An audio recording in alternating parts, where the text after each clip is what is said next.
প্রিয় ভিউয়ার্স, আপনারা যদি এরকম গরু লালন পালন করে থাকেন গ্রামে, তাহলে অবশ্যই এই রাস্তার ধার দিয়ে যে ঘাসগুলো হয়, সেই ঘাসগুলো খাওয়ানোর জন্য গরুকে নিয়ে আসবেন।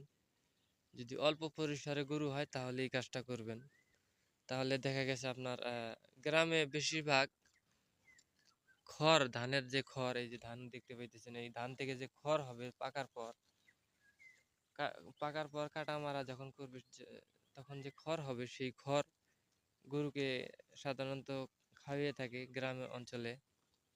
আপনারা যদি গ্রামে বসবাস করেন তাহলে গরু রাস্তা যদি এরকম থাকে তাহলে অবশ্যই গরু রাস্তার ধার দিয়ে নিয়ে খাওয়ানোর চেষ্টা করবেন। কেননা রাস্তার ধার দিয়ে খাওয়াইলে গরুগুলা ভালো থাকবে, সুস্থ থাকবে, হাঁটাচলা করতেছে, তারপরে গরুগুলা কাঁচা ঘাস খাইতেছে। এতে করে দেখা গেছে আপনার অনেক খড় কম লাগবে, গরুগুলো সুস্থ থাকবে।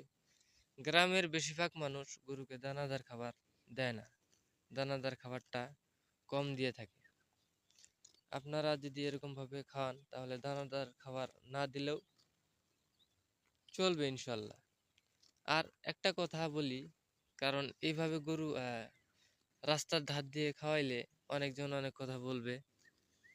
তো আপনারা কোনো কথায় কান দিবেন না, কেননা মানুষ কি বলে বলুক, সেটাতে কান দিয়া লাভ নাই। কারণ মানুষ এক একজন এক এক রকম কথা বলবে।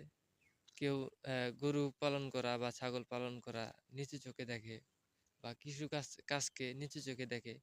তারা তাদের মতো নিচু চোখে দেখুক, সমস্যা নাই। আপনার মতো আপনি কাজ চালিয়ে যাবেন, কে কি কি বলে বলুক। কারণ আহ, কেউ তো আপনি যদি বিপদে পড়েন বা আপনার যদি কোনো সমস্যা হয়, টাকা পয়সা না থাকে, কেউ 1 কেজি চাউল দিয়ে আপনাকে হেল্প করবে না। যদিও হেল্প করে একদিন অথবা 2 দিন অথবা 3 দিন, এরপরে তো আপনাদের হেল্প করবে না। তো অবশ্যই আপনারা মানুষের কথায় কান দিবেন না। আপনি পরিশ্রম করবেন, ইনশাল্লাহ ফল আল্লাহ তাআলা দিবেন।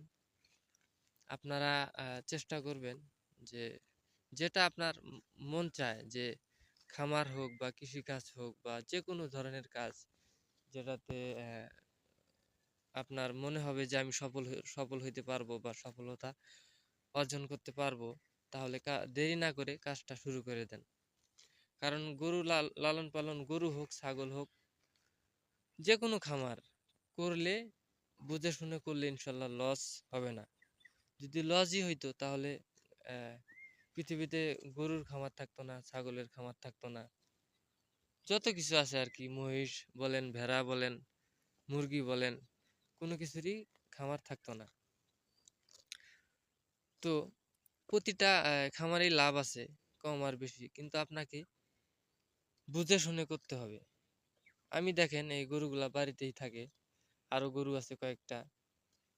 তো আমি বসে আছি, আজকে কোনো কাজ নাই, সেই জন্য বাড়িতে বসে আছি। ভাবলাম যে বাড়িতে বসে থেকে তো লাভ নাই, বসে থাকলে লস। কেননা গরুগুলা বাড়ির খড় খাবে, আমাদের ঘাসের জমি নাই, বাড়ির খড় খাবে। শুধু খড় খায়া গরু স্বাস্থ্য এরকম হয় না। আমরা দানাদার খাবার দেই না গরুকে, খড়ের উপরেই নির্ভরশীল। মিথ্যা কথা বলে লাভ নাই। তো ভাবলাম যে গরুগুলাকে নিয়ে গেলে খড়গুলা বাঁচতেছে, ঘাস ঘাস খাইলে গরুর স্বাস্থ্য ভালো থাকবে। আর আমি তো যেহেতু বসে আছি, সেহেতু এর মানেই হয় না যে লস হবে। কেননা আমি তো সারাদিন আজকে বসেই থাকতাম। গরু চড়াইলে আমার আমার লাভ, গরুগুলা ভালো থাকবে, সুস্থ থাকবে, হাঁটাচলা করলে গরু সুস্থ থাকবে, আলো বাতাসে থাকবে। সেই জন্য ভাবলাম যে নিয়ে যাই। আপনাদের যদি অল্প পরিসরে গরু থাকে তাহলে অবশ্যই গরু নিয়ে আসবেন খাওয়ানোর জন্য। গরুকে খাওয়াইলে লস নাই, গরুকে খাওয়াইলে লস নাই। আর আপনারা যে কোনো খামার যদি করার আগ্রহ থাকে তবে শুরু করে ফেলেন ইনশাল্লাহ। লোকে কি বলে বলুক, সেই দিকে আপনারা কোনো কান দিবেন না। কারণ লোকের কথায় আপনাদের কোনো আসবে যাবে না। লোক যেটাই বলুক না কেন, আপনার আপনার কোনো লস বা লাভ কোনোটাই হবে না। লোকের কথায় যদি কান দেন তাহলে লস আপনারই হবে। কেননা খামার যদি করেন তাহলে খামার জিনিসটা লোকজনে নিচু চোখে দেখে। দেখুক ভাই, দেখুক, কে কিভাবে দেখে দেখুক। আপনার ইচ্ছা মতো যেটা করতে ভালো লাগে আপনার, সেটাতেই মনোযোগ দিবেন। মন মন থেকে কাজটা করার চেষ্টা করবেন, ইনশাল্লাহ সফলতা আসবে। আর এই ভিডিওটা দেখে যদি আপনাদের উপকৃত মনে হয়, তাহলে অবশ্যই অবশ্যই চ্যানেলটা সাবস্ক্রাইব করে আমাদের পাশে থাকবেন।